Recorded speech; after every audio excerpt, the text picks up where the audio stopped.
now the moment you've all really been waiting for. We're going to have Steve Malpezzi come and explain to us what it all means. So, Steve, the floor is yours. Well, we covered a lot of ground last 2 days. Here's my list of all the topics. Here's the people. I'm going to talk briefly about each one. I'm not going to try to summarize everything or critique everything, but just talk on about a few points that sort of hit my triggered when I went through this.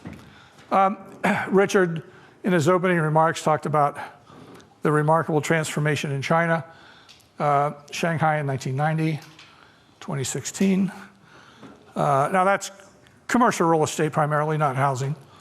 And housing in China is complicated, but floor space, did increase per capita enormously in urban areas. But again, things have created some problems recently.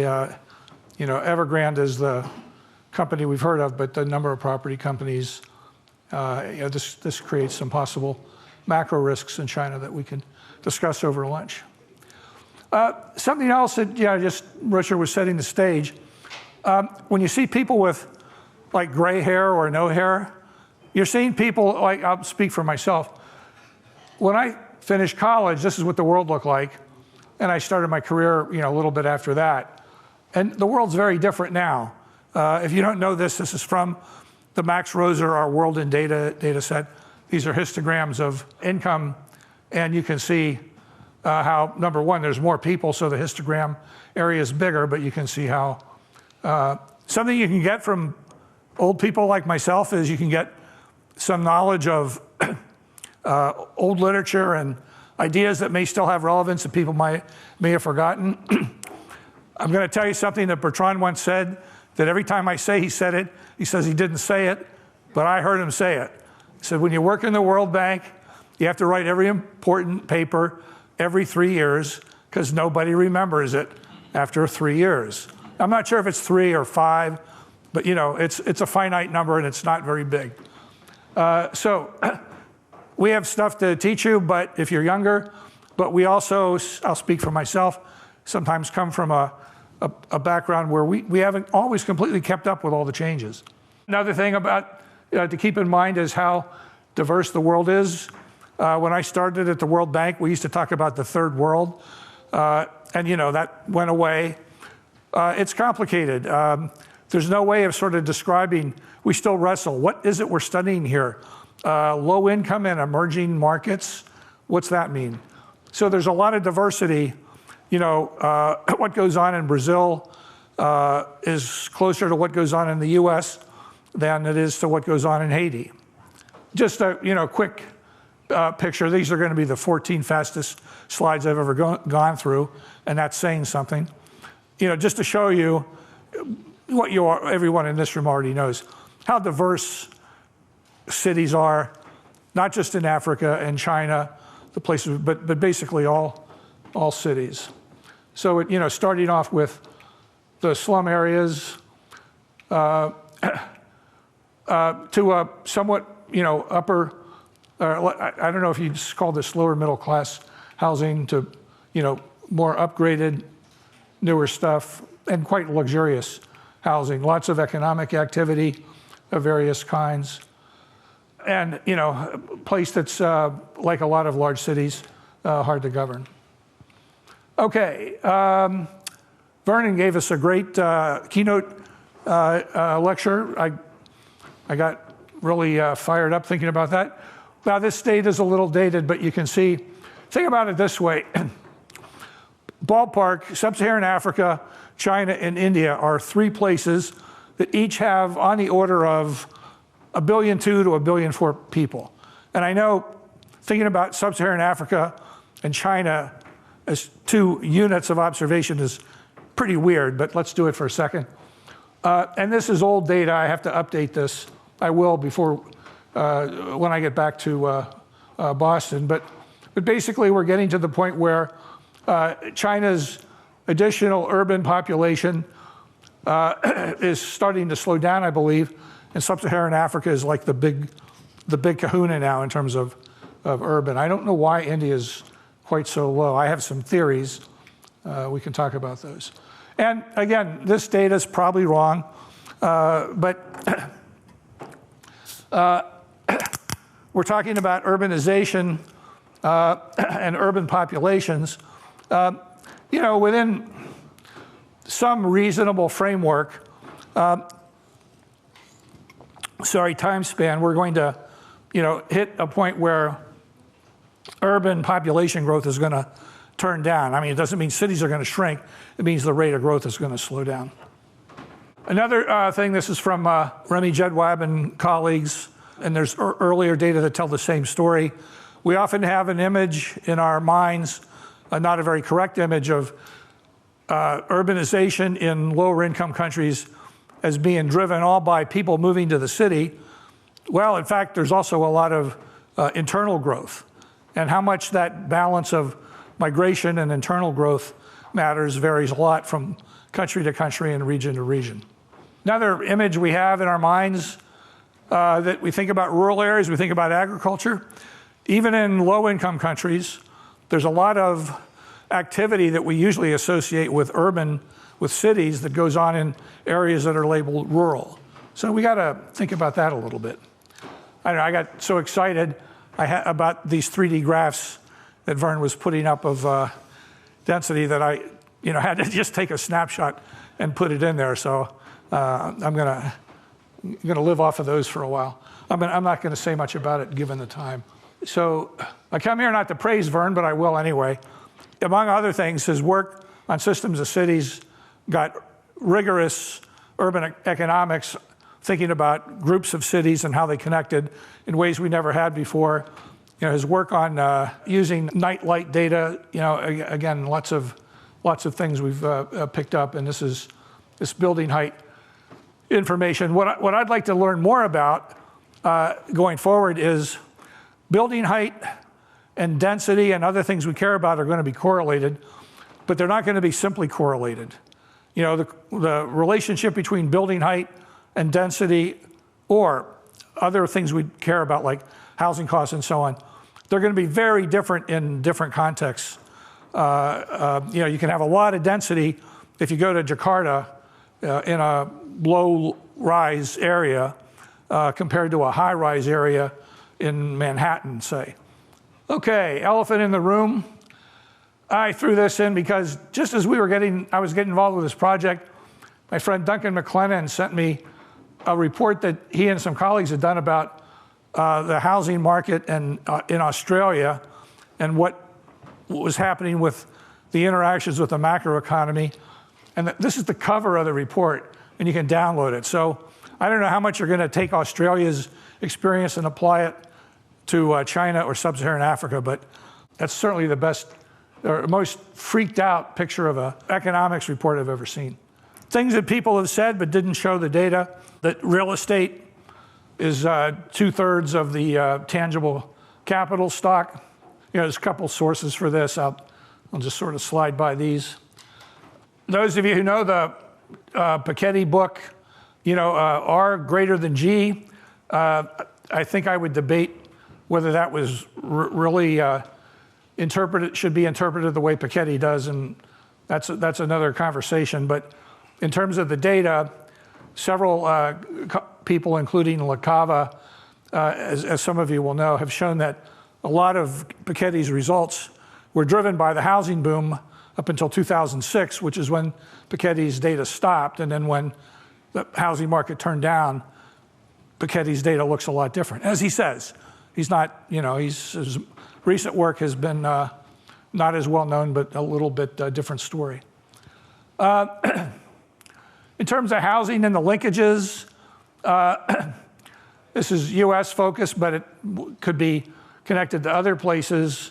If you know Robert Gordon's classic book, The Rise and Fall of American Growth, a couple things in there I'm not sure I believe yet, but one chapter he has on housing and history talks about how housing was really connected to lots of improvements in standard of living that we don't think of as housing, like having electricity or the washing machine. I want to get a raise hands. How many people in here think that the electric washing machine is one of the greatest inventions of the 20th century? How many hands? And I see every woman's hand has gone up. Get your hand up. Yeah. And literally, I'm old enough to talk into my older aunts and grandmother. Women used to spend all damn week doing laundry, and if you have ever been, one of my first trip to India, I was sitting in my hotel room watching women in the river doing laundry, pounding it with stones. Now, I'm not sure that they're still doing it that way in Ahmedabad, but this is an amazing transformation. All right, the real estate revolution. Our friend Emil, is he in the room? No. He mentioned the linear, I don't know how you pronounce it, NEOM, the Saudi Arabian proposal. And, we might think that's a little weird. We might think it's very weird.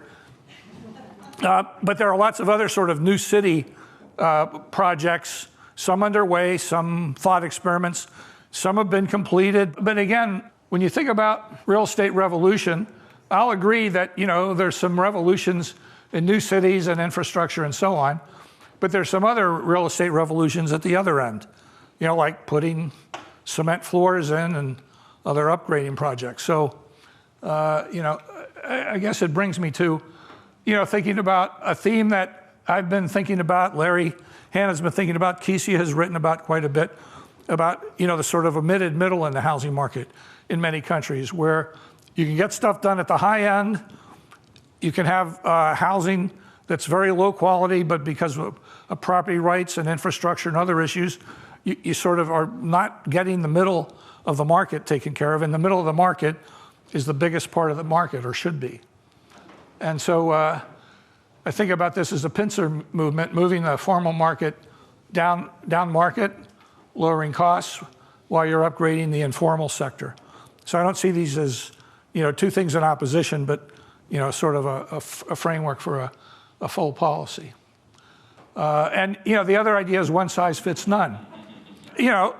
We can debate, or we can look at issues in China, but ballpark, until recently, it's worked pretty well. But then the Chinese go and build these in Angola. Not so well. And in fact, this is great. This is the cover of a report that came out a few years ago from McKinsey on how to take care of affordable housing around the world. Anybody from McKinsey here? I'd like to speak to you at lunch. Okay, first day wrap up. I love Maisie's 3 phases of the city's development, so I'm going to steal that, but I'll just pass on that. How to build a fair and efficient housing market. Somebody mentioned this. It's come up several times yesterday and especially today. There have been 2 books written recently, one by Benjamin Applebaum and I've forgotten the other, who basically say, economists, all they care about is efficiency. They don't care about equity. They don't care about fairness. They don't care about distribution. I call bullshit. Sorry for the language. But, economists do care about these things, and I can give you long reading lists by economists to prove it. We don't always talk that way in a lot of our conversations with people. And what is true is we care a lot about efficiency. And people will care about efficiency's results, but if you start talking about efficiencies, unless they're economists or engineers, their eyes will glaze over. How many engineers in the room? Yeaser. You were an engineer before you were an economist. Engineers love efficiency, economists love efficiency, but nobody else gets excited about it. Well, Sichi put this up and already talked about it, so I'll move along. But, and this is just a list I had, I used to use for students. I could update this.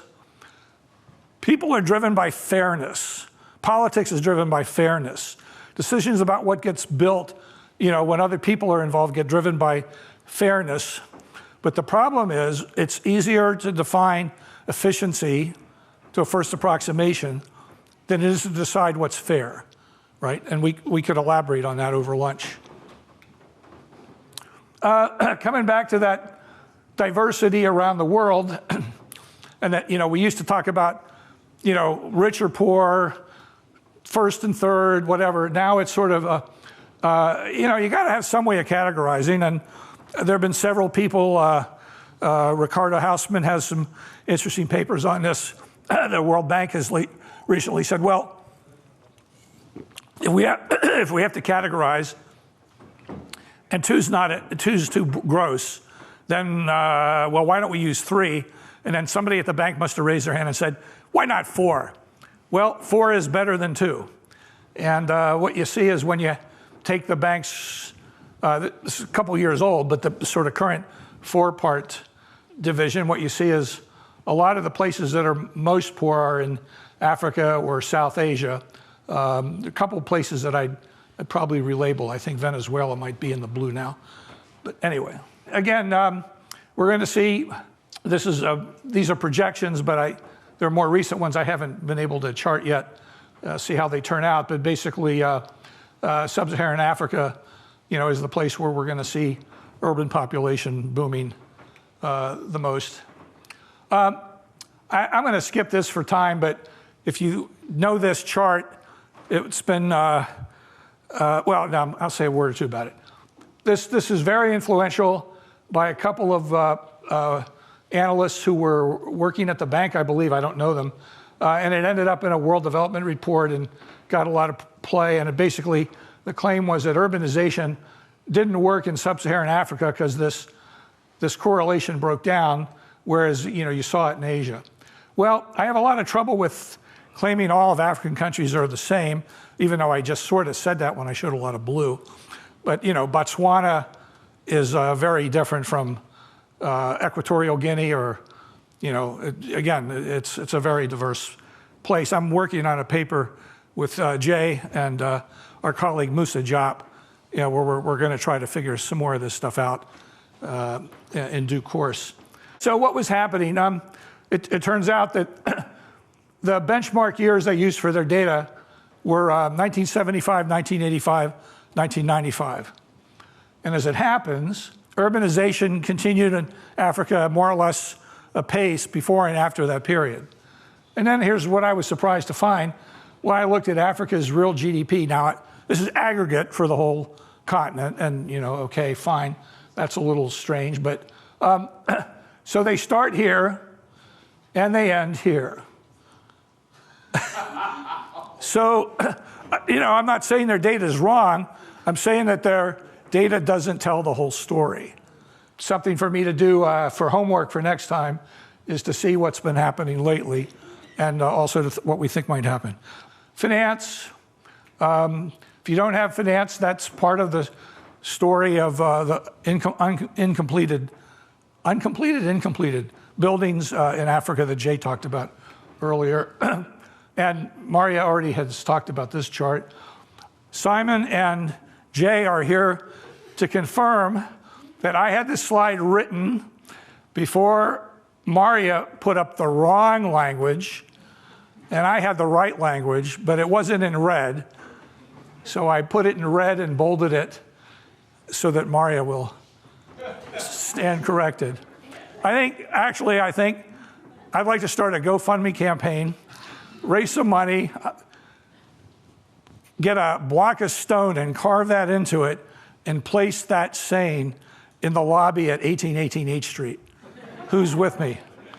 Okay, I'm going to skip some of this. This is what I was thinking about yesterday when I asked our Colombian colleague about inflation, and that came up today, and Loic addressed the question. I'll not say more about it today, but I think lots of countries at some cost, beat back inflation over the last couple of decades and recent years, with a few exceptions. Turkey is one of them, obviously, but this is a place that's this is something that gives pause about what's going to happen over the next few years if we think this inflation is going to continue, which I don't know, but I'm a bit of a worrier. Okay, data.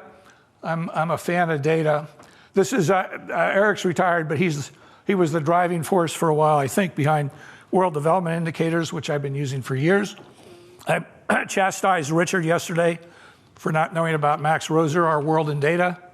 Hans Rosling and his progeny, Factfulness and sort of Gapminder data website. If you're not familiar with all three of those, you need to get familiar. But here's the big shortcoming of all three.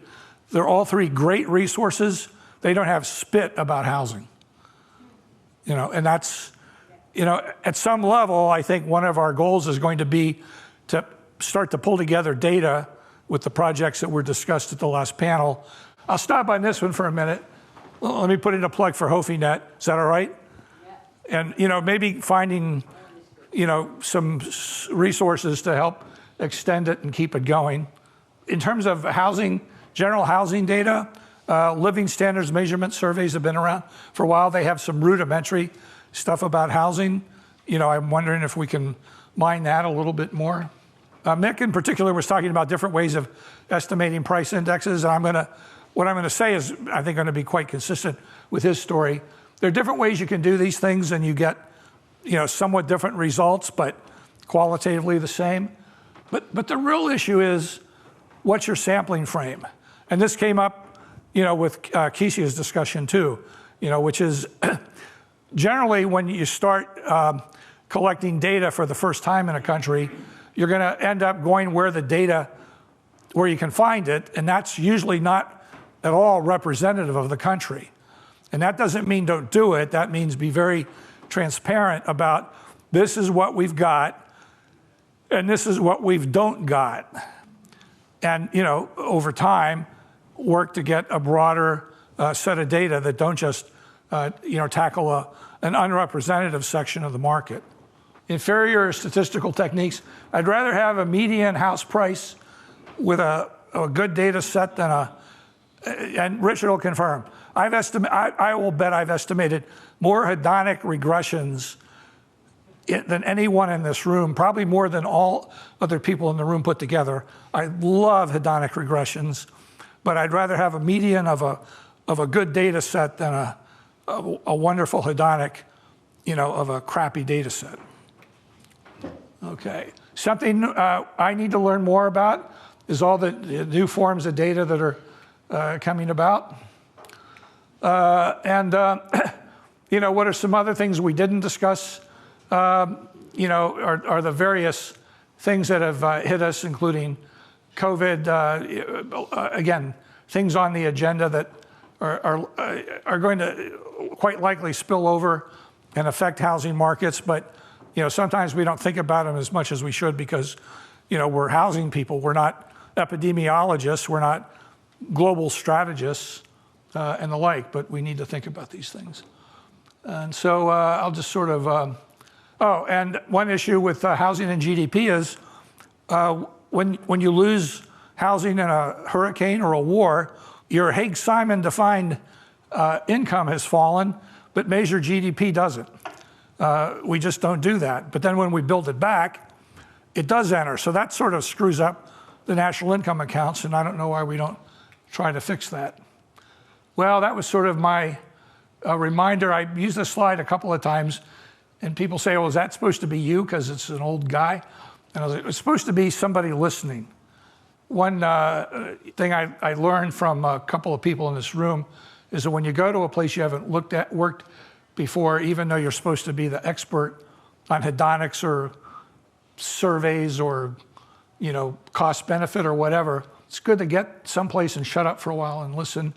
I've never been to a place where I came up with the answer to the problem as opposed to I found somebody who had the answer to the problem and then I helped them try to sharpen the focus and convey the answer. Focus on institutional functions. That's, I sometimes call this the Fannie Mae problem. Anybody here from Fannie Mae? Oh, shoot.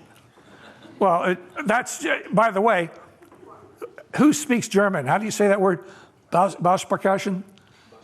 Yeah, if a German comes in, they don't talk about Fannie Mae. They say, oh, this country doesn't have a Bausparkaschen. We all have this idea that we've got these great institutions. No, you don't. you've got institutions that do stuff, and you ask, what's this country need? And does it need this stuff? And if so, what's the best way to do it in this country? And it might not be a Fannie Mae or a Barkash, it might be something else entirely. Okay. No, I use the headline on every damn talk. What lies below? And so I'll stop here.